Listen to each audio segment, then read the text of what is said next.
Смисъл, чакай. Това трябва го... Това чат задължително че в YouTube. Задължително. Така. В момента около 35% от училищата имат правила за ползване на телефоните. Българските учители не желаят да се превръщат в пазачи с мобилните телефони на учениците.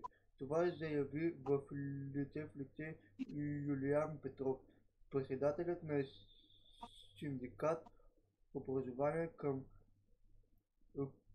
подкрепа. Повод за разговора беше предстоящата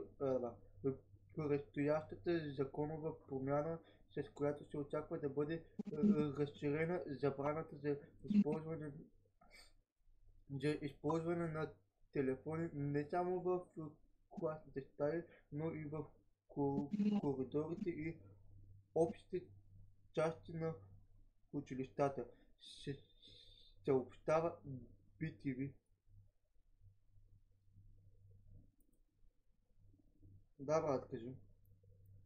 По думите на Петров, макар Министерството на образованието да планира ясни правила, в момента всяко училище само изработва свой ред, което води до хаос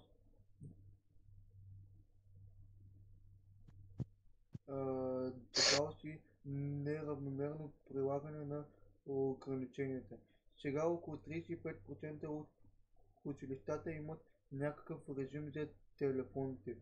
Учителите не могат да бъдат ангажирани да събират и пазят устройствата. Това не е тяхно задължение, каза синдикалиста.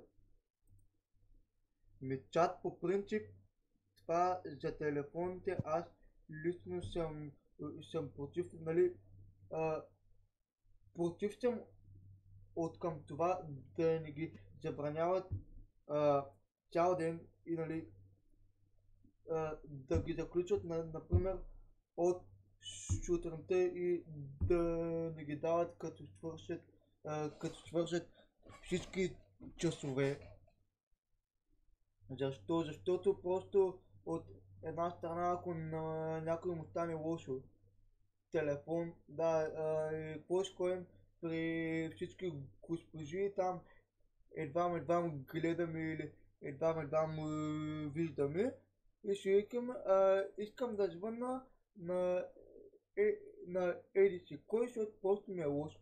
То просто не върви това нещо. И това нещо, докато учителите не го осъзнаят, много лошо просто. Много лошо. Това е просто скандално, брата. Каквото и да си говорим, такова е.